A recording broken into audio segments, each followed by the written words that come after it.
Greetings, adventure. Welcome to the D20 Academy podcast. I'm Shiloh. And I'm Gabriel, and this week is episode 53, our first part of the review of Mythic Odysseys of Theros.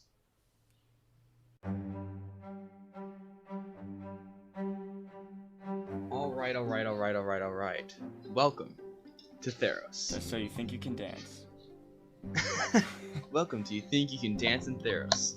So, before we get into this, we'll just give you a brief idea of what this book is going to be about, what we're going to be talking about in this first part here, and what to look forward to. Alright, so, the Mythic Odysseys of Theros is a new setting, and it's a new setting, though, just like the one we last reviewed, The Explorer's Guide to Wildbound. It includes a whole new world, new pantheon, new character options, new monsters, new places to go, new magic items, all sorts of different things.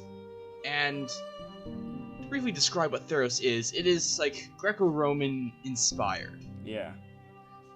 It takes a lot of things, changes a lot of things, but you can get a general gist of it by just thinking like, okay, typical Greco-Roman fantasy. Yep.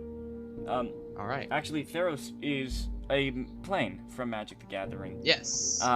I am a big Magic the Gathering person. I love that game. I've played it for many years. Spent way too much money on it. Theros has, personally, I haven't played a lot of sets in Theros during my time, because I've been in the game on and off. And Theros has never really stood out to me, or it's never been around my time. But I love Greco-Roman mythology and all that kind of stuff. I loved Percy Jackson as a middle schooler. I loved Assassin's Creed Odyssey, all that kind of stuff. And it's really, really interesting to me. It's probably my second favorite ancient culture, second only to Egyptian, because Egyptian is the best.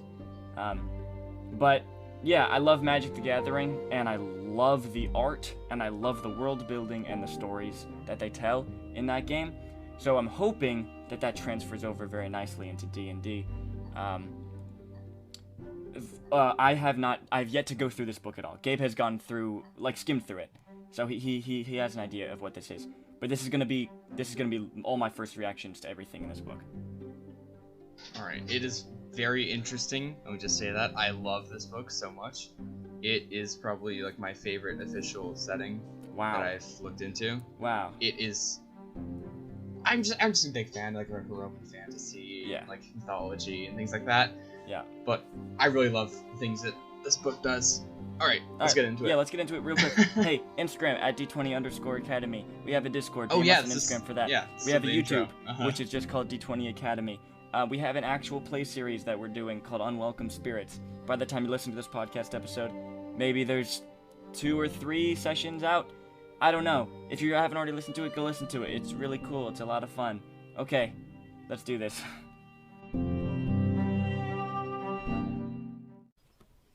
Alright. The book starts off with a chapter 0, essentially. It's just a welcome to Theros. In this chapter, it describes how Theros came into being, the different mysteries and myths, and it describes a little bit of how the world works. Yeah. So, to summarize, there's a lot of reading here. I'm not going to get into it all, obviously. But it talks about how champions are born, how the world is born, and how gods work. One thing to highlight here is that it lays out this idea that in Theros, history becomes myth and legend faster than it does in other places, at an accelerated rate. And it has a tendency to, as it turns into legend, certain figures in the past sort of combine together in sort of archetypes, Yeah. Where in this version of the Odyssey and the Iliad and things like that, or actual books in the world, like the Theriad, I think it's called, or whatever. It talks about this character called the Champion, and while it might seem like it's just a one person, it's actually an accumulation of several different people over ages, years and years and years, combined into one, and it's an amalgamation of all those stories. So that's kind of the idea of how history and legend works in Theros. A lot of things get joined together, and mixed together in legend very quickly. People like turn into legend, and history turns into myth very fast. And so a lot of things are like immediately like after it happens, people are automatically like making like stories and things and tales about it, tales about these people. And well, it does seem like kind of like weird at first. Like seriously, like it says like where most times like legend happens in like 100 years. Here it might happen like 10 years. Something might be like turned into a legend with just like years of it happening. Even if it's in a recent memory, it's already mystified. Yeah. Exaggerated. Then it talks about languages, whatever, not really important. Yeah. Just like some different languages aren't on this world, and others are more exotic than others. Yeah. Typical stuff. Yeah. So this introduction little part here is the only part that I've actually read through. But there's a couple things I want to say which are really cool. One, just going back to the archetypes, that's just really cool because that's actually like that's kind of like realistic of like how a history could work in like a high fantasy world like this. Because there's like the protector, the hunter, the vanquisher, the slayer, the whatever. These are just like archetypal heroes in legend, and like multiple figures in history have manifested this archetype, but it's all kind of conjoined together into one character of sorts, which is really cool. That's really interesting to me. Also, basically faith is I forgot to mention that. Very, very powerful. So like belief and group belief creates actual, so like if a bunch of people believe in a god, that god will then come to life, and they'll be as powerful. Yeah, that's how like the pantheon of this world came to being. Which I would like to say they copied from me, my world that I made for that campaign we played for like 2.5 years, our first D&D campaign. That's how it worked in that world as well, and I would like to say they totally copied me because Theros, the first Theros set. You should sue them. Yeah, this first Theros set, the Magic set, came out in 2013, and I did my campaign in like 2017. So, they totally copied me there. And then it also goes over a brief description of each chapter. So I guess we should probably do that real quick because we're only doing the first 3 chapters here. So you want to just go over briefly what each chapter details? Chapter 1 covers the heroes of Theros, the races, class options, and backgrounds you need to make an adventure. It also introduces this idea of supernatural gifts available to starting characters. It features like a set of Theros adventures apart. It like sets them apart from normal like adventurers and really makes them heroes. They just all character creation info is in chapter 1. Yes. Chapter 2 introduces like the gods of Theros, how they work, their personalities, and it also introduces this idea called piety, which is something that characters can gain and use, and it grants them certain things. Yeah, already, once again, haven't read through this book, have never looked at that chapter. That sounds amazing. Like piety, like renown points, like that's sick.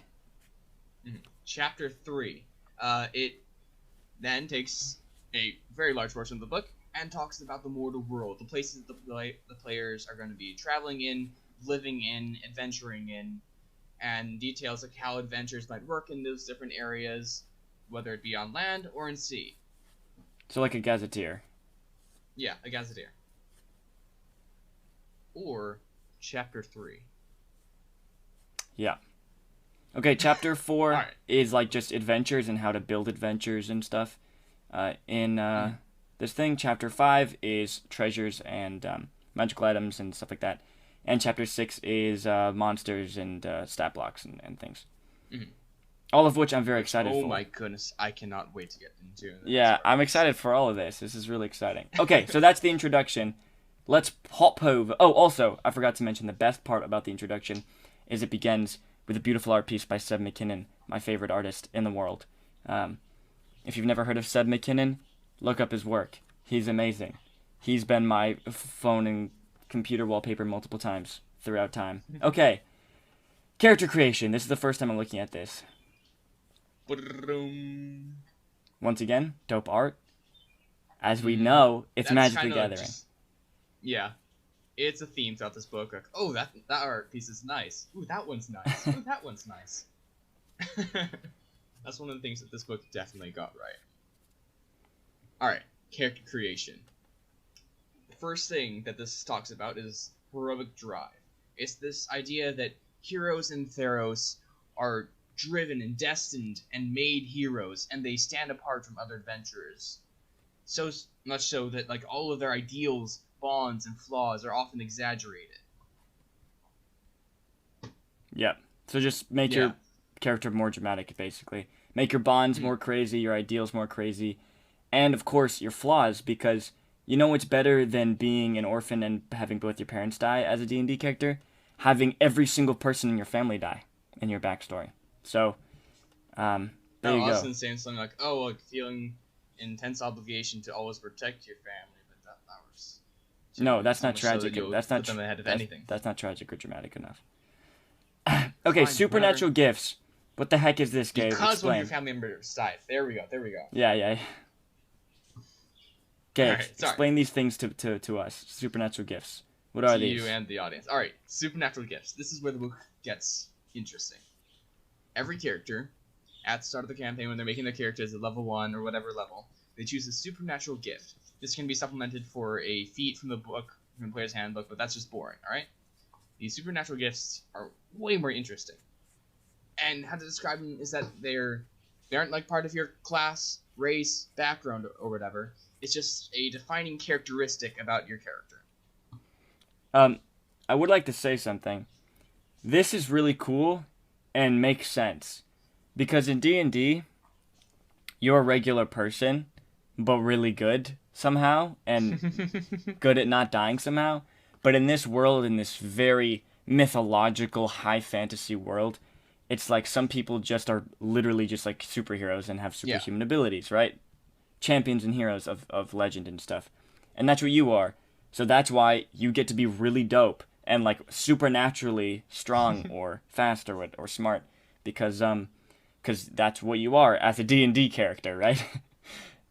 That makes it more like, it fits better, in my opinion. Then in D&D, it's like at 20th level, you're still a human, but somehow you can get eaten and swallowed by a dragon, but still survive. You know, so... Yeah. So I like the explanation that these are like supernatural gifts that every one of these heroes have, whether, what the supernatural gift doesn't really matter, but it is something that all the heroes have, that sets them apart from normal everyday folk. Yeah. All right, let's get into them. I'm excited. I really like this part of the book. All right, first one off. There's 9 of them. Anvil Rot, Heroic Destiny, Ironclast, Inscrutable, Lifelong Companion, Nyxborn, Oracle, Pious, and Unscarred. All right? Okay. You've already forgotten half of those at least. All right, Anvil I Rot. don't even remember one, but let's go. Anvil Rots. Now, this might make it a little bit confusing to thinking, after I get into it, is this a Warforged? No, it's not. It is not your race. It is just something. You can still be any of the races. Essentially, an Anvil Rot is a being forged in the fires of Perforos. Perforos. Perforos is forged. He is, the god of the forge and things like that in this world. So you Hephaestus, basically. appear to be metallic, and you're just like a forged being. However, you don't have to be an Iron Forged to play this, a Warforged to play this. You can be any one of the races in this world, but you're just like made out of metal. Yeah, but let's be honest, you're gonna play a Warforged, so... Warforged aren't in this world. No, I know. But I mean, you could make it. Yeah. You can do whatever you want, really. Alright. So, you got a couple of things that are, pretty Theberon. difficult. That's how you do it. If you mix them. And if you play... Theberon? If your world is Theberon, it's Theros and Eberron, then you can play a Warforged. Yeah, no. Okay. Okay. Continue. Cool.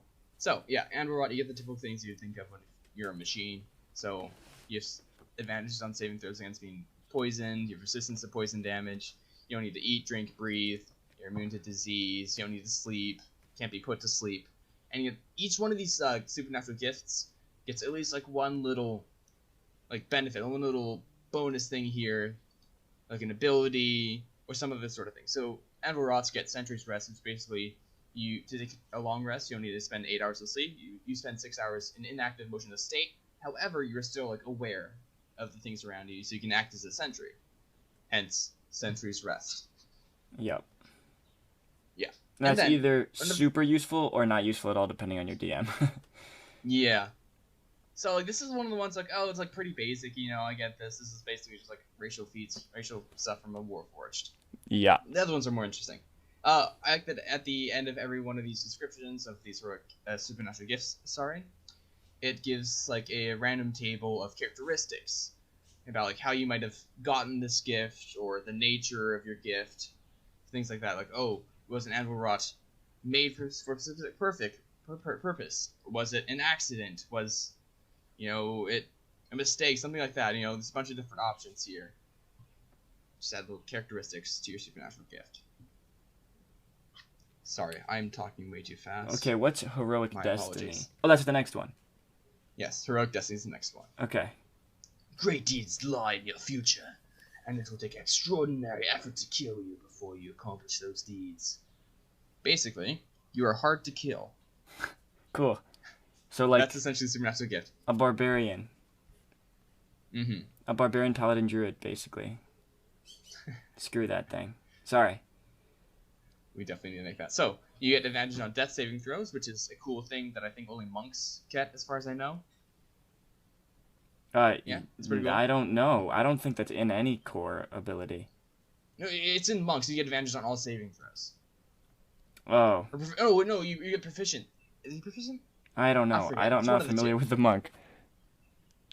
Let's see. Yeah, so you advantage on death saving throws, and whenever you reduce 0 hit points, you get like kind of the half-orc thing, where you can drop the 1 hit point instead, and this is an ability that you can use once per long rest. But there's no half-orcs in this world, right? Because otherwise that'd be crazy. No. You get that twice every combat? No half-orcs. No half-orcs. But believe me when I say that there's even more crazy. There's a crazy race here that we'll get into later. Okay. Well, then absolutely insane. Because this one's called Heroic Destiny. Then there's like a table on what your destiny is, if it's to become a god or to uncover a secret or whatever. And then dope ass art. There's like a Amazonian warrior here. I don't know. She looks sick. She has like dreads. Dang. Lit. Okay. Iconoclash. What? Iconoclash. Let me see if that's an actual word. Iconic class. No one can deny the reality of the gods of Theros, whose presence and deeds are visible. Iconoclast. Iconoclast. Yeah. It's an actual word. It means a person who attacks cherished beliefs or institutions, which, in this world, is someone who denies the god's right to be worshipped. That's sick. They believe the gods shouldn't be worshipped, and they don't like deny that the gods exist, because the gods are very like present in the world, but they just don't believe that they are worthy of reverence. Okay, that's super cool. That's like really rebel. Okay. Yes, because in this world, like pretty much like everyone, except for like these people, like almost all societies and all races, like revere like all the gods, pretty much all the gods, and like specifically like, this one, but they like worship like so many of them. Yeah. So it really is a departure from the normal. Yeah, it's just like Greco-Roman mythology, how like everyone like pours out libations for the gods or whatever in certain aspects. Like if they want help in this particular area of life, they'll like make a sacrifice for Demeter or whatever. Yeah. Okay, I want to go through this one. Enlightened Protection. Right. You can cast protection from evil and good with this trait, targeting only yourself and requiring no material components. And then you regain long rest. You use Wisdom for your spellcasting ability. Reject the gods. You can't gain or lose piety to any god. That's the renown system, right? Yes. You instead, because I'm sure piety is a good thing, so instead of, because now that you lose that bonus, gain the following traits at the character level listed in each one. And wisdom is your spellcasting ability. Wisdom. For any spell. Okay. So at 5th level, you can cast Dispel Magic. At 11th, Dispel Evil and Good. And then whenever you... Oh, then that upgrades the level of the Dispel Magic that you got at 5th level. 17th, Anti-Magic Field, and upgrades Dispel Magic as well. Okay, cool. So, like, just screw magic, you know? Yeah. That's cool, though. I really it's like... Very, like, screw your god. Yeah. I'm already inspired. I totally want to build on a clash. And, like, all the characteristics are all, like, so rebel. Like, I blame the gods for the death of those I cared about. I refuse to be a pawn in divine schemes. Yeah, that's so sick. Hey, Gabe, idea? We run a short adventure of this after we're done with Unwelcome Spirit. That was my exact idea. Yeah.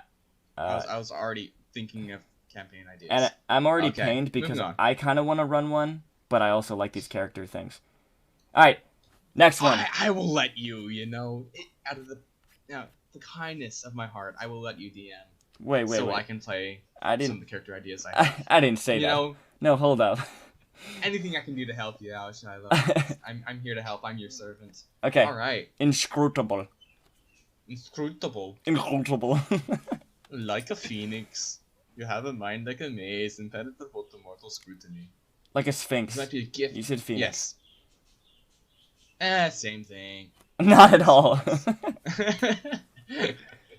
So this might be like a gift or training from an actual phoenix. Sphinx, dude. A sphinx. I'm sorry. A sphinx. That's actually pretty dope, though. A sphinx? We should make yeah. A fiery sphinx? Mm-hmm. That's cool, other than the fact that sphinx is the weirdest word. Okay, continue. Phoenix. So sphinxes in this world are, like in a lot of other places, they're these wise creatures, and they will sometimes teach mortals if they deem them worthy. So this might be an actual gift from a sphinx that you have met, or something that you got out of their training. So essentially, you are good with your mind. Yup. Mm-hmm. You have resistance to psychic damage, Which is and are immune. super useful, by the way. So useful. Psychic damage, all over D&D. Yeah, it's like actually the most common damage type. That's what I heard. Right above fire. Yeah. And moving on. You're immune to any effect that allows other creatures to sense your emotions or read your thoughts. Also, like insight checks made against you to ascertain your intentions or sincerity have disadvantage. This is like kind of like on like the lighter side. Like some of these supernatural gifts are really big. There's a lot of different things to it. Other ones just like small little tidbits that fit the idea. Yeah. This one's really cool roleplay, but is not good mechanically compared to the other ones we've seen so far. Yeah. Okay, All and right. then once again, characteristics of like why are you cool and why do you have sphinx powers and stuff. I was educated. I'm a learned person. Yep. Okay. Oh, I like this one. Alright. I'll go through this one. I've never seen it before, but I like the name. Lifelong companion. Behind many heroes is another hero, whose greatness comes from their support and love they offer. And then it gives examples. You gain the power of marriage. You gain the power of Samwise Gamgee. Additionally, you gain the following traits. Okay, any relationship with another player's character requires that player's consent. Okay, so this could be a bond with a PC or someone from your past. Mm-hmm. Or your backstory. Okay, Boon Aura. Your allies within 5 feet of you have advantage on saving throws against being frightened or charmed, provided you aren't incapacitated. See, this is the kind of auras that Paladins needed to have. It's only 5 feet. It's pretty niche, just frightened and charmed. Not that advantage against all magic stuff, okay? Paladins, you could take a book out of this. That's not advantage against all magic. That's just one of the subclasses. Okay, Companion's Protection. When a creature you can see within 5 feet of you is hit by an attack roll, you can use your reaction to cause the attack to hit you instead. Wait, so you're the companion? So basically, it's just like you have a companion. Or like a and, partner that's part in of crime. Yeah. Okay. And then once you it's do like this, you can't do so again until Yeah. you finish a long rest. like helping other people and being like attached to people is a part of you. Okay, I just had character idea.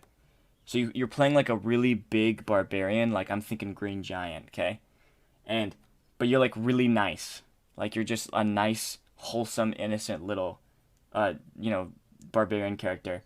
And then like you have another PC in the party as like your little buddy. And then you use his ability for when you always stay by their side, and when they get a hit, you take the hit, but you're a barbarian, so it barely hurts you. That was my little... Cool. Okay. All right. Yeah, so then describes like what your companionship like might be like. Might be like your lover or a sibling, friend, whatever. All right, Nyxborn. So basically, like the Nyx is where the gods live. It's like this starry place from which they were born, and you are also born from the Nyx. So it's like you're like a fragment of divinity, and you personify an idea or a dream. Like you embody that idea, and you became living because of that. So Wow, that's intense. yeah, you're like born out of thoughts, ideas, and dreams, essentially. Damn. Which is such a dope idea. Yeah, that's crazy. And like how you might have been like made by they might be like, oh, you're made by a god, or you just like literally were thought into existence. There's a ton of other ideas like you can use, but I just love the idea that you were like you're formed out of ideas, dreams, memories, and feelings. Yeah. And then just personified. So cool. Alright. This is one of the more powerful supernatural gifts, as you'll see in a second. Cloak of Stars. As an action, you wrap yourself in a starry cloak, appearing like a silhouetted form of the night sky. When you do, attack rolls have disadvantage against you. The cloak lasts for a minute until you doff it, or until you die. And you can use this ability once per long rest. Wow. No, that's just not true. That's not an ability you have. I just won't believe that. That's not something you get at first level. That's just not... I'm sorry, what? Yeah, that's insane. Maybe, until you get hit. I'm good with disadvantage till you get hit by an attack. Yeah. But not for the whole combat. Okay, plus... Yeah, it's pretty insane. Plus resistance to necrotic and radiant damage. Mm-hmm. Okay. Which I must say are way more like common than psychic damage. Yeah. At least in the games that I've played. And probably in this game, where there's like gods Yeah. and stuff everywhere. Okay, so this has a table of like your origin of how you were born of dreams or whatever, but also little quirks, which are really cool. Mm-hmm. Like, my laughter causes nearby birds to erupt in song. My anger smells like burning autumn leaves. Whoa. This is a cool one. People who sleep near me always dream of the sea. That's so cool. So it's just like these like weird little quirks that happen because you're literally formed out of thought. That's Literally born out of so thought. sick. Okay. Oracle. Alright. Guys, Mhm. I want you guys to guess what the Oracle is about. Alright. I'll go through the Oracle here. Greco-Roman mythology. Yeah. Oracle. Basically, you are the medium between gods and mortals. You're the vehicle in which communication is communicated. I assume you know what an oracle is. Okay, ears of the oracle. You can speak, read, write, celestial. Speak, read, and write celestial. Yeah. In addition, a god might deliver a message through you, and you can decide whether to use your own voice or allow the god's voice to come through your mouth to deliver the message. Liddy. Oracle's insight. The gods give you flashes of insight. When you make an ability check, you can roll a d10 and add the number rolled to the check. You can wait till after the d20 is rolled, but before... before the DM says whether the roll succeeds or fails. Regain that in a short or long rest. That's cool, so you have like a little future sight. Oracle's piety. Your auricular abilities improve as your piety score increases. Word? Sorry? Auricular? Auricular? Instead of gaining the piety benefits associated with any god, you gain the following traits when you reach the specified piety score. So this is like the... Brief insight into what piety is. So basically, most characters... Oh, every character except for the... Iconoclast. Yeah, Iconoclast. Essentially, like, choose a god to follow, or you, like, for whatever reason, and you gain this piety score. Like, you start out at 1, I believe, or 0, and then you get increases in piety score that, like, when you get increases in piety score, change based on what god you're following. And we'll get into that more later, because it's a lot more detailed than that. But for now, all you need to understand is that you start out with a score for a god, but if you're an oracle, instead of the traits that you gain from increased piety for that god, you instead gain these traits. I made it through. Yeah. Okay. It's just like renown. It's just like renown with organizations, basically. Yes. Okay. When you have piety 3 or more, you gain to cast augury as a ritual. 10 or more, divination as a ritual. 25 or more, commune as a ritual. 50 or more, you can increase your int or whiz score by 2 and increase your maximum of that score by 2. This is cool. One of the things that we didn't say is when you have 25 or more piety score, you can't be surprised provided you are incapacitated. Yes. So it's like you're always like aware. Seeing a little bit into the future. You're also aware. Yeah, for sure.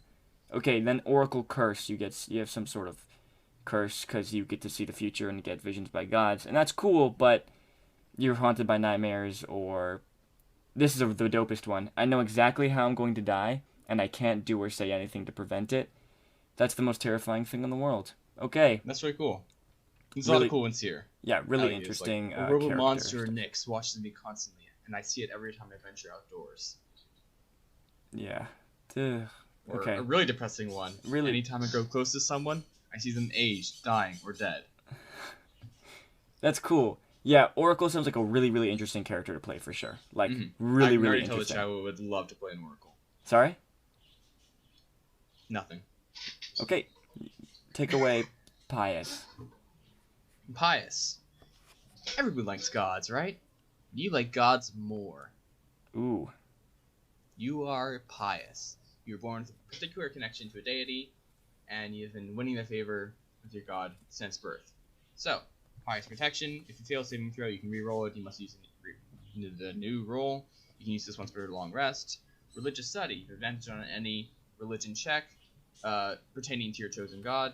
And then starting piety, you begin with a piety score of 3 with the chosen god. So you already got like a boost. Like when everyone else makes the characters, they start with 1 or 0, I forget which. But you already have a boost because you've been following this god and been devoted to this god your entire life. Then you got some pious quirks. Quirky. Another random table of ideas that might pertain to the character, like, I have no home besides the temples of my god. I can't prove it, but I suspect that my god might actually be my parent. We've heard that one before, haven't we? Mm-hmm. Okay. Or my personal favorite is that your character is really jealous of the god's oracles, who seem to have a more intimate relationship with the god than you could ever have. Ooh, that's sick. Like that. Ooh, dude, okay. You know, random tables in 5th edition get some crap, and I've given them some crap sometimes.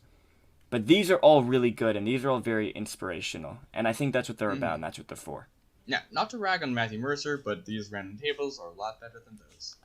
Yeah, we're definitely going to be doing comparisons between this and the other one we reviewed, and also Ravnica, which is the other book we reviewed, or at least I reviewed on the podcast, but Gabe knows a lot about it as well. And these are both also Magic the Gathering worlds. Mm-hmm. So we're also going to be doing some comparing probably at the end of our whole review here. Okay, we got to hurry the H up, so let me go through this last one here. Unscarred. You're resistant to physical harm. I guess like if you were dipped into the river Styx or whatever, I guess that's kind of the concept. When you take damage, reaction to roll a d12. Excuse you? They aren't plagiarizing actual history. It's Nyx, not Styx. Oh, sorry, Nyx, not Styx. My bad. When you take damage, you use your action to roll a d12, add your con modifier to the number rolled, and reduce the damage by that total. Regain short or long rest like the Goliaths have. Yeah. And then you have your origin here. On why so, you're okay. cool. Briefly touching on these supernatural gifts, they're all over the place. Like I love the thought and flavor behind each one of them, but power level wise, they're all over the place. Yeah, like, because at the beginning it was like your supernatural gift can be like a feat as well. Like I would take a feat over many of these. Yes. But definitely not over Nyxborn. Definitely not over Nyxborn. It's just all right. That just seems strange to me. Because 5th edition's been out for like a very long time now. They've done so many books and gotten so much feedback, and yet they still released the Nyxborn. Like, I don't know. It just seems strange, because that is just really broken. I don't know. Okay. Yeah, okay. I had this idea of a character that was a Nyxborn, and believed that they are created to bring the downfall of the gods. That's or tight. Bring the end to a certain god, you know? Yeah. I really continue. like the supernatural gifts. Those are cool. New character creation stuff. Also to make you a little more powerful at first level because you're pretty squishy at first level. So. And I just like the idea of like a guiding little idea behind your character. Yeah. You're like, oh, it's destined to do this, or it's given the gift to do this. So Yeah. It's made in this way. Yeah. You can just help guide characters along. Yeah, it makes you special. And makes you just fit in as a D&D character more. All right. So, races. There are 6 races in... Sorry. 6? Yes, 6. 6 races in this world. Only Humans, 6. centaurs, leonin, minotaur, satyrs, and triton. Break each one down a bit. But you already know what humans are. Centaurs are, half human, half horse. Fey creatures. Leonin are like lion people. Yep. Essentially. Yep. Minotaurs, horns, big, burly, often angry dudes. Bull people. Mm-hmm. Satyrs, they're your typical half human, half furry, goat-legged people, whatever. They like their revels in life and adventures. And Tritons are your emo underground drow. Underwater drow. They're emo in No, this? I'm joking. Oh. No. Okay. I would Fish like people. I would like to say for all you Magic the Gathering listeners out there, you know what I know. Needs to be more Minotaurs and more Satyrs. Okay? Because we just got that new Satyr tribal card from the last Theros set, but there's no Satyrs to put into that dang commander deck. Can we get some more Satyrs? Anyway, sorry. Also more Minotaurs. I will say that if you are a DM and you bring your players to this world, at least one, if not multiple, if they like to be strong characters, are going to be satyrs. Alright, moving on. Humans. Humans are humans, and they have cool names now. They Same give you... abilities. Yeah. Same ability score increases. You can still take variant human because you like feats. Yeah. And just gives other names, Yeah. Alright, now we get into the interesting part of races. Centaurs. Right? There are... We have two different... Wait. Tribes. Yeah. Looks like. Laguna and the There's the- Fered. Or Fairies. Fairies, yeah. So Laguna are more like merchants. They travel around and meet people. Oh, also, not going to get into the entire history of centaurs, but there are pretty much often nomadic, live in either family tribes or other sort of, I almost said clubs. Exclusive clubs. Top tier clubs. So yeah, there's a lot of history here detailing these 2 different generalized bands of centaurs. You can get into that if you like that. So it's like Laguna are more like chill merchant dudes, and Furries are more like warrior, hunting, combat focused dudes. Yeah. And then there's some renegade. There's some renegades. Cool names. Some honorifics. Mm-hmm. 3 kills, Razor Hoof, the Unsleeping, all that kind of stuff. 3 kills. I wonder what that came from. I wonder how many kills they have. Mm-hmm. All right. Now we get into the stats. Ability score increase. Strength by 2. Wisdom by 1. That's fine. All right. Age. It says here the age of the same range as humans. Alignment tend towards neutrality. Sometimes they are chaotic. Size 6 and 7 feet tall. Medium. They can't do it. They can't make a race large. I know. I was thinking about this last night as I was going to bed. They just pigeonholed themselves way too much. They made us there's so many things that are detailed around medium creatures. Yeah. They ruined themselves.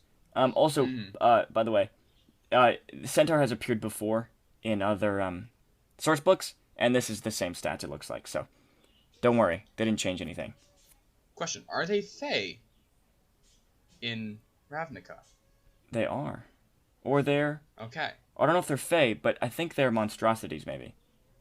Oh, okay. Because that is an important part here. Your walking speed is 40, whatever. You're a fast boy. I think the rest are the same as other iterations. Yep. I don't know if they were Fey, because making them a Fey is a controversial thing, because there are a lot of things that affect only humanoids. Yeah, it's not controversial. It's cool. Okay? Well, he is pretty controversial. Like At least hold from person online only comments. affects humanoids. But Yeah, being a fae means so- you avoid that. That's cool. That's like a Mhm. cool It ability. is cool. It is cool. But I'm saying it's controversial, like balance wise. Okay, I'm gonna go get my my Ravnica book. I'll be right back. Let me check the differences. All right. Yeah. So that's like kind of a thing that's in this world. People are always worried about whether things are balanced or not in this book. There are some balance issues. I will say we'll get into the Satyr later, which is very powerful, extremely powerful. Sorry, what are you looking at right now? I'm just explaining that it's kind of a theme that there are a lot of like there's some balance issues in this book that people are mad about or annoyed about or cautious about.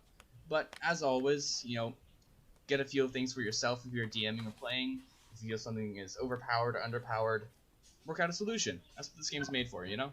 Okay. Yes, it's exactly the same. The stat, it's fae. Okay, So everything is exactly the same. All right. And you can charge and Now hit we people go- with your hooves and stuff. Also, those Yeah. abilities. And you count as one size larger when determining your carrying capacity and the weight you can push or drag. But you aren't one size larger. For some reason. Because you can't be large for some reason. Alright, now we get into my favorite boys in this book. The Leonin. They are these noble and fierce dragon people What? that deny Lion the people. gods. Lion people. Lion, sorry, did I say dragon people? You said dragon people. They're like Right, they're lion lion people. They are like Tabaxi, but cooler. Yeah, way cooler. Because they're lions. Whatchamacall from Magic the Gathering? That planeswalker, Ajani. If you know anything about Magic the Gathering, Ajani, Ajani. If you look him up, he's cool. He's a Leonin. He's really dope. That's what they are. They're cool. And Leonin are like one of the few people who they're a race who pretty much all of them deny like worshiping the gods. They don't worship the gods. They despise the gods because of a long and complicated past history with them. And I think that's interesting in this world. All right, now we get on to the more lackluster side of them. Well, I really love the idea of them. Love the way they look, the way that they sound. Statistically, they aren't as, up there, whatever. But, to each their own. Three's their own. Yep. Therus. Okay. Con 2. Names. Strength 1. Cool. Same maturity and age as humans. Yeah. 10 starts alignment. No one gets better alignment. Dark 6 to 7. vision. 6 or over 7 feet tall. Oh! 35 feet. 35 feet. Getting a little bit adventurous here. Ooh. Oh, you can move 5 feet more. Whoa. Okay, dark vision. Dark vision, 60 feet. Yeah. You have claws. You can get proficiency in athletics, intimidation, perception, or survival. And you have this cool thing called a daunting roar. It's a bonus action. Creatures of your choice within only 10 feet of you, though. So, again, this isn't exactly a top tier race mechanically, but it is cool. Creatures of your choice within 10 feet of you. Wisdom saving throw or be frightened until the end of your next turn. And it's based off your Constitution modifier. The DC is based off your Constitution modifier. Again, cool. Cool. Sure. Okay, cool. Minotaur. Minotaur. Pretty sure these stats are also the same for Probably. Minotaur, a lot of times in a lot of worlds are, evil because they've, been influenced by Bahamut or whatever. Same thing here. Minotaurs are often in service of Mogus. It's just like the evil war god as opposed to the more lawful war god. But yeah, some of them aren't super evil. And those are typically the ones you're going to be playing. Okay, so they're cool. Yeah, Minotaurs have always been cool. They're cool, and their namesake, apparently, it looks like hero. Your name matters a lot. Who you're named for. That sounds like a really cool thing. Yeah.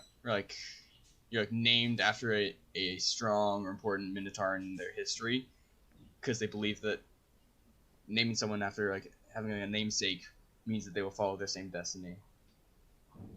Yep. Okay. All right. Now we get on to the broken part of this book. Satyrs. Wait, real quick. If you don't know, Strength 2, Con 1. They have horns. They have a goring rush. They can hit you with your horns to knock you prone, and they can get proficiency in intimidation or persuasion. Basically, Yeah. that's it. Cool. Good and balanced and cool and nice. Whatever. I would like to say, though, we only have 2 more races. And so far, like, all of these races have been strength and con. Yeah. So, Well, that's fun. satyrs aren't. Okay. Satyrs are the best. You probably know what a satyr are. Yes, they are actually the best. Wait, really? Like, they're probably the best race in D&D. Right now, this iteration. Okay, let me take a look here. You already know what a satyr is, you know. Your typical born of the wild, you know, people who can embrace life and adventure. Parties. Curious or whatever. Wine. Mm-hmm. All right. I've said it enough. Now let's get into why they're broken. All right. Charisma 2, Dex 1. Yep. Both very good Makes ability scores. Makes so much sense to me. Makes sense. A lot of sense. But they're also strong. Just keep that in mind. All right. Speed. Your base walking speed is 35. All right. Nice little boost. Okay. They are Fey. Another little power boost because Cool. they don't get affected by things that only affect humanoids. Cool. They have ram horns, so they have an unarmed strike. Gives a little bit more. All right. Magic resistance. You have advantage on saving throws against spells and other magical effects. No, shut up. No. Yep. This is Yuanti all over again, but they're also Fey. And they aren't considered as evil. That's the place where Yuanti are. Magic resistance. Okay. Resistance. Oh, there's The +2 charisma and a +1 to dex. These are very strong. There's more. Mm-hmm. You can jump higher and longer. You can Cool. gain proficiency in performance or persuasion, and you gain another language. So, A musical instrument, too. oh yeah, sorry. I would like to say- sorry. That's also really important. The ability to make a long jump or whatever, like they get that little boost in your jumps, is called mirthful leaps. Okay, sorry, that's it. I just thought that was stupid. Okay, and then there's a nice little art piece of that card I was talking about. That Satyr And again, tribal I will say this: commander. if you play with players who tend to be power gamers, and they are thinking of going a satyr, maybe rework this a little bit because magic resistance is crazy. I think, in my experience, Yeah, definitely in this experience, world too. It appears having advantage on all saving throws against spells and other magical effects. Yeah. It's Yep, crazy. Yep. All right, Tritons. These are your bluey, underwatery fish people. Yep. Mm-hmm. I'm pretty sure it's the same. Yeah, no, stats, it'll be the similar. same. Also, dope Yeah. art. Mm-hmm. Wait, let me check. All right. While he's checking that, briefly out loud. Next thing is there are 2 subclasses included with this. I wish there were more, but we've got 2, so be happy. So there's one for the Bard. It's called the College of Eloquence. Basically, you're really good at talking with people and calming people down, and really good at persuading people to do things. You're really eloquent with your speech. And I'd like to say that I really like all these options. I'm not going to get into all of them because, you know, there's several different options here in this subclass, but they're all really interesting and fit the idea of you being really good with your words, really good orator, and you're eloquent. You're good. It's balance-wise, I'd say it's pretty good. It's not too overpowered as far as I can tell. This has been in Unearthed Arcana before. Yes. I recognize. And it's been slightly changed. Yes. Okay. There's some changes here. Cool. Also, the other subclass in here has also been in Unearthed Arcana before. It's the Paladin Oath of Glory. Now, this one has been changed a lot, and I don't think it's very good. But if you like the idea of its tenets, you know, you're a very like action over words kind of guy. You like challenges and tests, and you're trying to hone your body to become the perfect tool. Maybe still go for it. But strength-wise, it's not very good. You just become like better at running and stuff. Yeah. And stronger. That's cool though. Yeah, it's cool. It's pretty cool. Okay. Alright. And New then it backgrounds. introduces just a very athlete background. Um, And just details that. and what that means in this world. Right, because there's like 'cause the there's Olympic Games. Yeah, there's like the Olympic Games. But Okay. sadly, no like gladiatorial games in the Olympic Games, whatever it's called. Whatever. Okay, cool. I'm That was sorry, almost I an just hour, and wanna- that was the first chapter. Was it the first chapter? Yeah.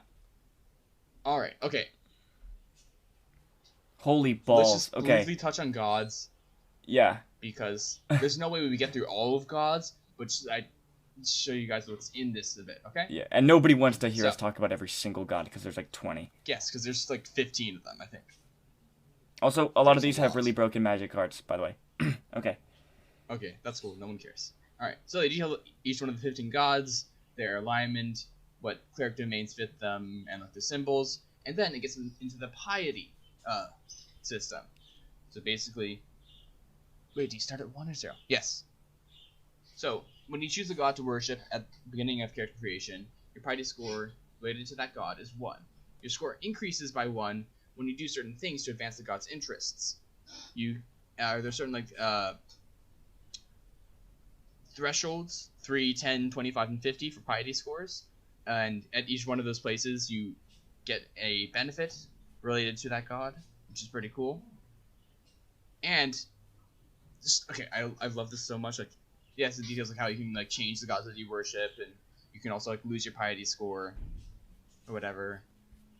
The coolest thing about this piety idea is that for each one of the gods, it tells you if you're worshiping this god, if you're getting piety from this god, here are 3 specific things like, that you gain piety from, and 3 things that you lose piety from doing. Yeah. That are individual to each one of these 15 gods. Dude, there's so much on each of these gods. Oh my gosh. Mm-hmm.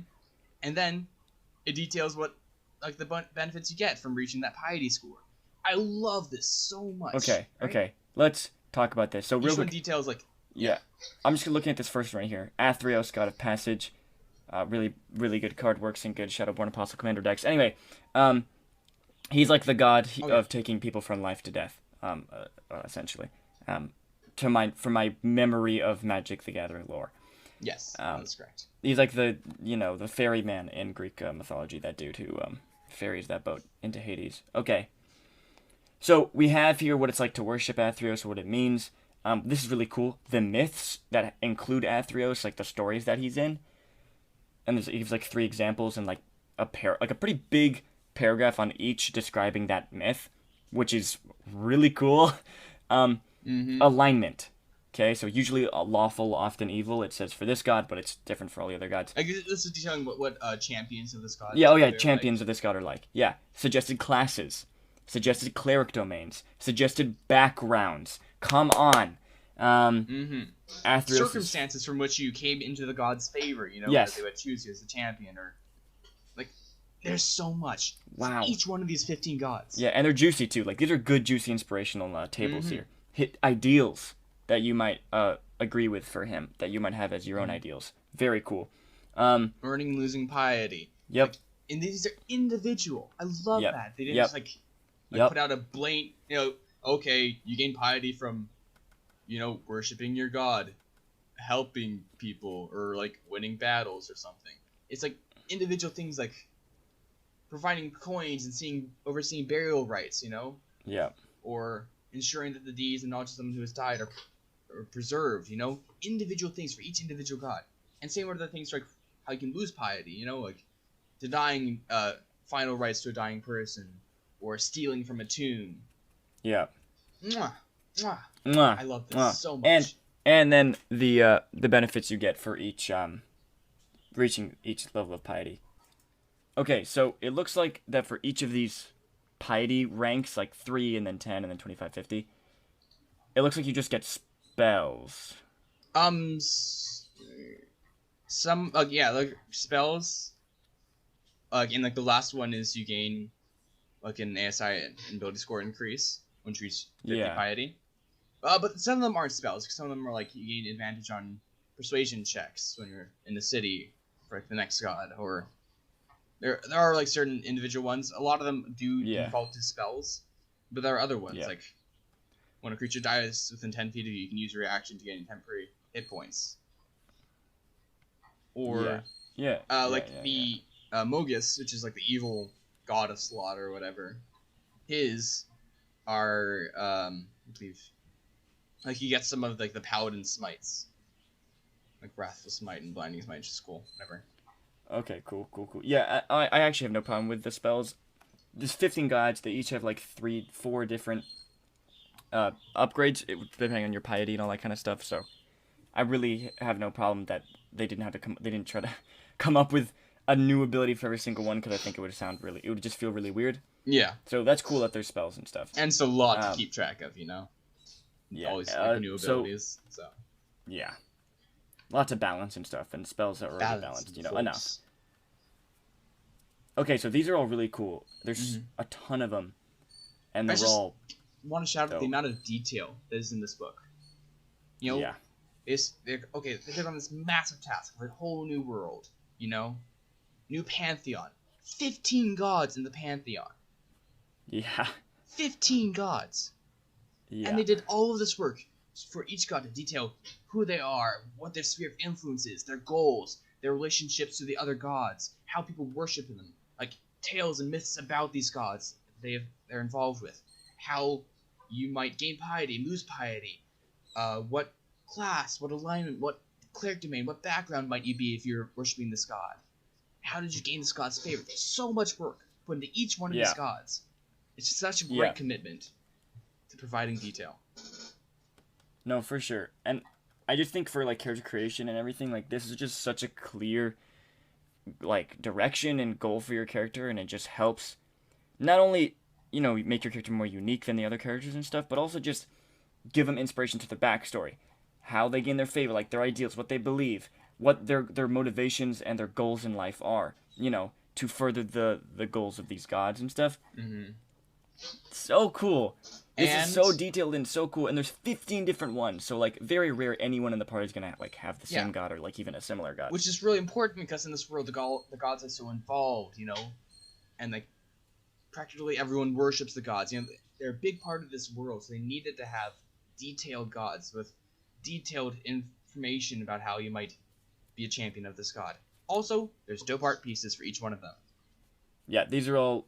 Yeah, I recognize all these from the Magic cards, and I love all these art pieces. Like, once again, Magic the Gathering art, you can always have faith that it's going to be beautiful. Yeah, if only we could get precise wording in D&D as we do have in Magic, that would be nice. There are some hiccups that I wish were avoided. All right. Yeah, and also in most of these art pieces, like where there's shadow, it looks like a night sky and there's like stars and stuff, and that's just so beautiful. Okay, let's real quick just talk about this whole piety system, these gods, and for me, it kind of reminds me of like how it stacks up to the guild system in the Ravnica book. Yes. Okay, this is kind of like the big, unique, new system to me. That's what it seems like. That's what this is for this campaign setting. Yes. Yeah. Yes. Would you agree? I wasn't sure if that was like a. So now you talk. Oh yeah, it was like a question, and it was also a rhetorical question. All right. Yes. What? So you love it? Can you detail more like why you love it and how it stacks up to the guild system, and explain a little bit what that is? All right. The guild system comes from the Ravnica Guide. What's it called? Guildmaster's Guide to Ravnica. Guildmaster's Guide to Ravnica. Yeah. Yes, which is another Magic the Gathering plane and D&D setting. It details this guild system because a big part of Ravnica is that it is led by these guilds, and each guild has their own purpose, job, ideas, and they're an individual organization made up of people. And they have this system built into the book where as you do jobs, as you help each guild out, you gain renown in that guild. And at certain points, based on your renown score, you gain access to certain things in that guild. And like at the top, like if you reach the top, you can become like part of the leadership or something, depending on the guild. So you gain different benefits based on how much you're doing for the guild, how much you're doing to help out, how much you're doing to help out with their problems. I really like that idea because I just like the idea of keeping track of what you've done for certain groups of people, and it's like it's pretty like commonsensical to like, okay, we've been helping out these people, and now they're gonna, grant us access to this, part of the organization, Yeah. or help us out with Yeah. this, or give us troops to Yeah. command because we've been serving Yeah. them loyally. It makes Yeah. sense, and I love the system the way that's implemented. It's pretty simple, it's pretty laid out, and it sparks so many things that you can use in campaigns. Like some characters can be like determined to climb the ranks of this guild, and they like that's Yeah. part of their goals. You can have like, oh, when the characters reach this part, like, and this amount of renown, they gain access to this, and then that's like a campaign. That's like a adventure hook. Yeah. Yeah. It's just a free for GMs. It's just a free like adventure hook essentially. And just a nice to get way to people reward your players. Yeah, exactly. Because there's mechanical rewards and everything. Like super cool. Like the rewards in that is like you get access to troops and scouts and money and stuff. It's really cool.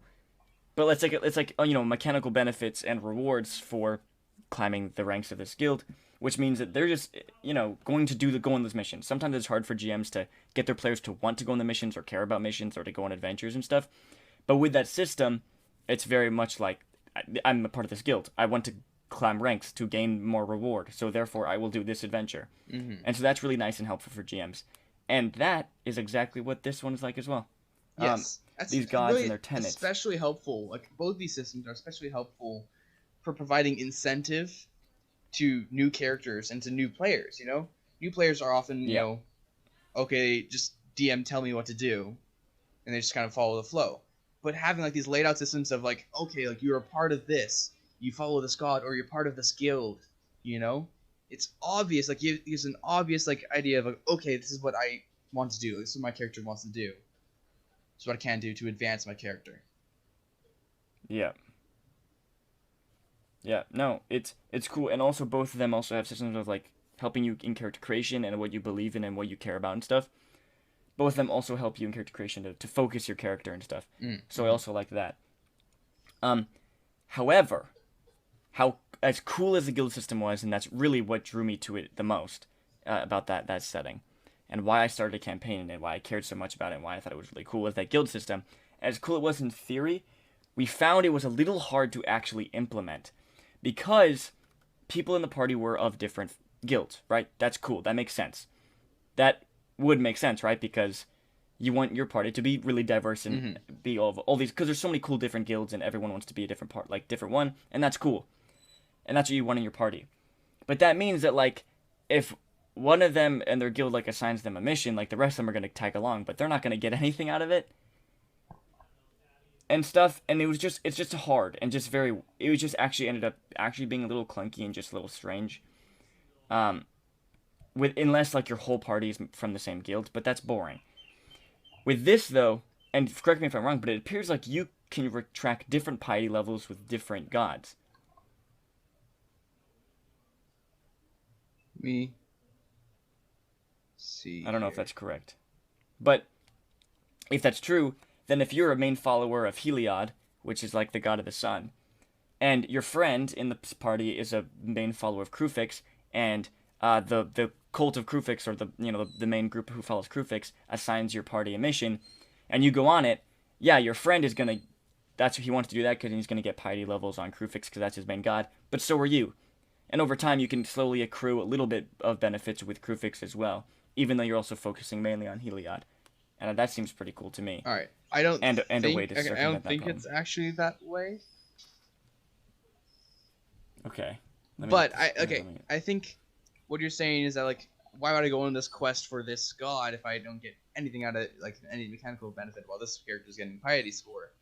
It's different from the guild system in that you can gain your piety score can increase for a variety of different things, not just like fulfilling a job, Yes. While, yes, exactly. Well, the renown system was very strict in that like you typically gain renown by like doing jobs for them, that's pretty much like the only way you could do it, and it was like pretty much the only logical way, because they're a guild, they're an organization, that's the way to gain favor for them, you do the jobs, you do the things that they assign you. But for the gods, it's more abstract in that You can do Yeah. these things in every single session.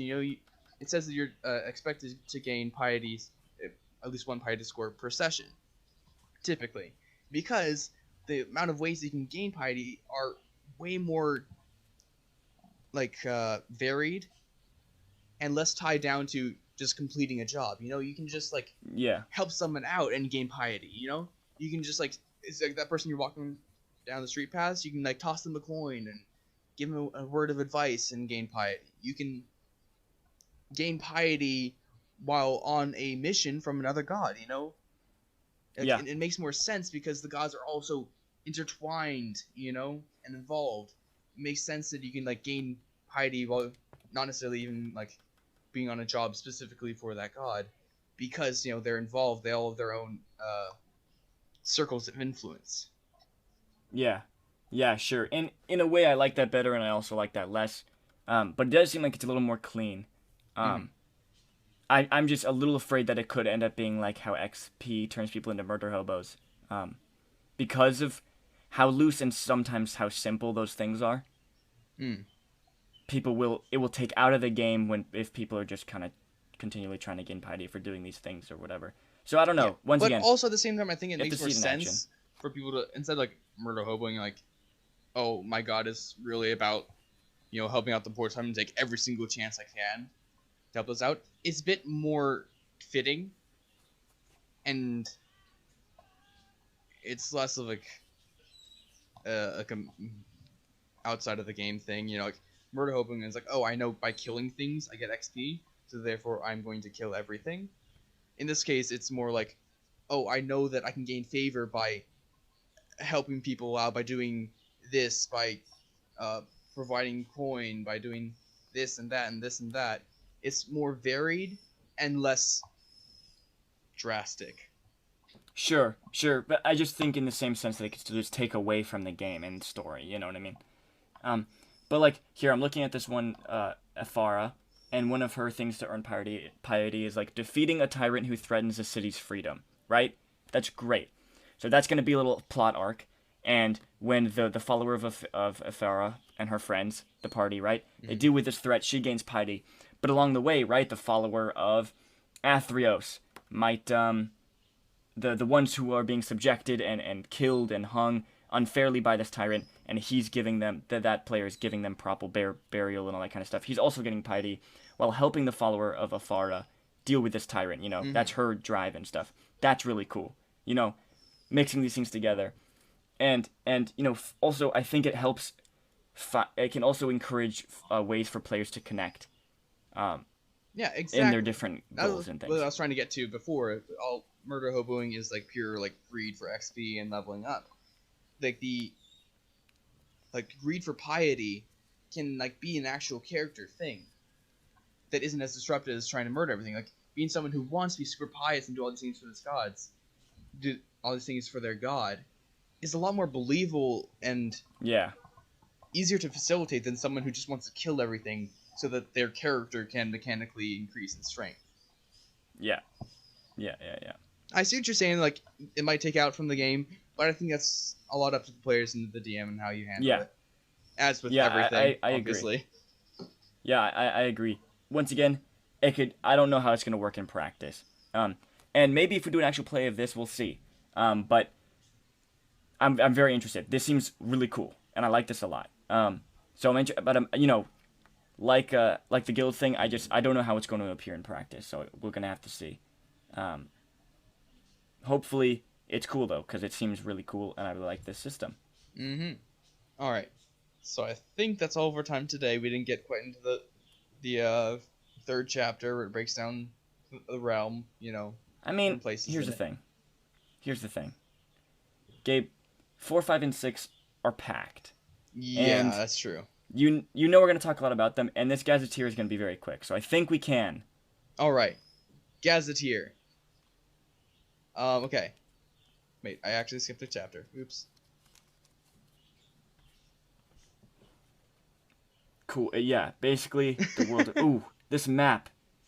Ooh. That's such a nice-looking map. Oh my gosh.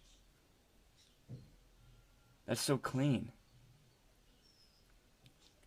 Okay. It's basically all based off of Greece. Let's be honest. Mm-hmm. It's like the tip of a continent plus islands, Yeah. which is what Greece is, or was in ancient times. Mm-hmm. Yeah. So it breaks down um, what life is like in the cities, what the calendar months are, and then it starts breaking down what people are in the different city states on the continent, and then in the sea. We obviously can't speak every single word that is written down here because we'd be here until Kingdom There's a Come. lot. But just like in Wildmount, it details a lot of different places, a lot of different things that pertain to those. While Wildmount had more places, I believe, in this place than Theros does. Yeah. Theros is actually a relatively small section of land and ocean.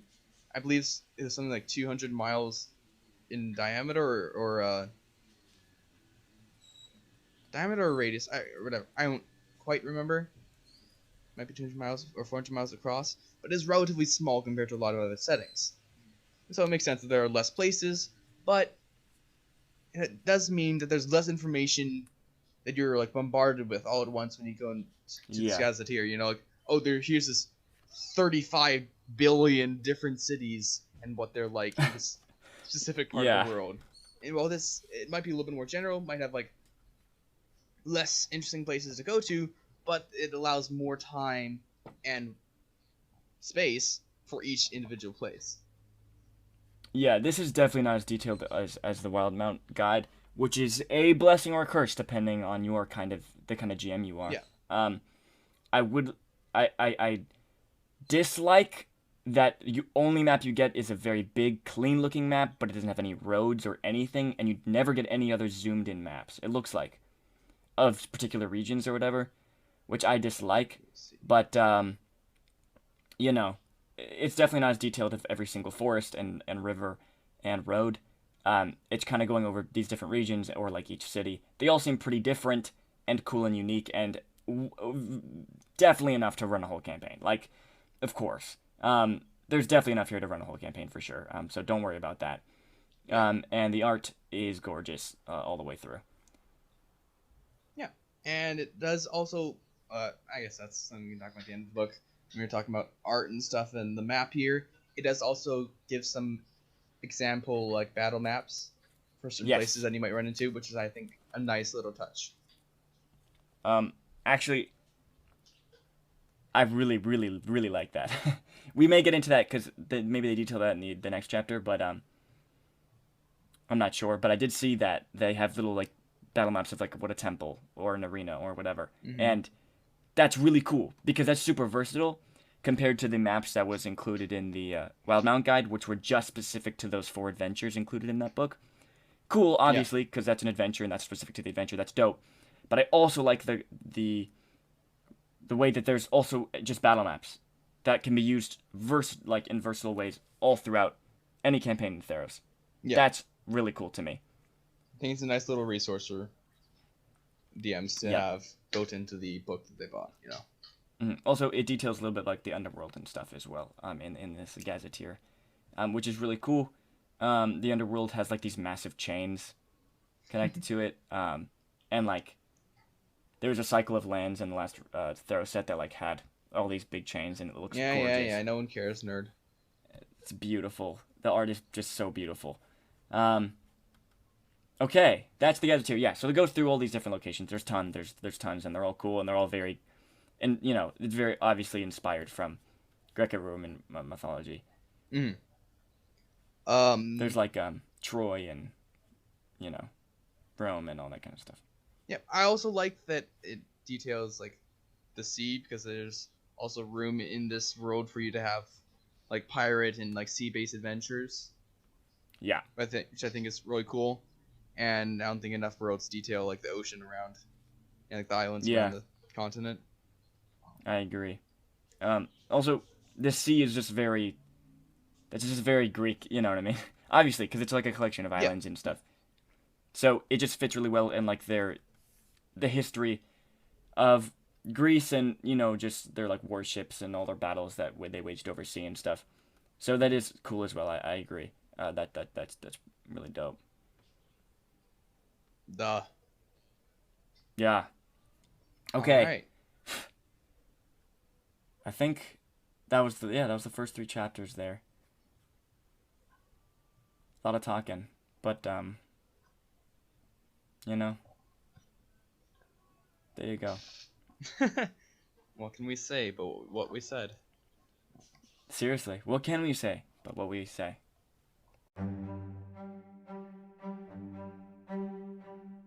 I hope you guys enjoyed that.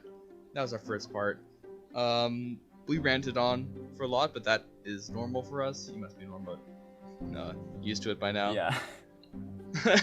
I hope you guys enjoyed it and got a sense of what Theros is. I really love this book. We're going to get into more things about this book later when we do the second part of this, whenever we get that done. But enjoy this part. Yeah. This is really cool so far. Can't wait to see the other things that we're going to talk about next week. The adventures and the treasures and the monsters and stuff. Because Gabe, you said they were really cool, so I can't wait to look at those. Yes. With you listeners. There's some cool stuff there. So look out for that next week, of course. But so far, this is really cool. I've always wanted to play in a world like this.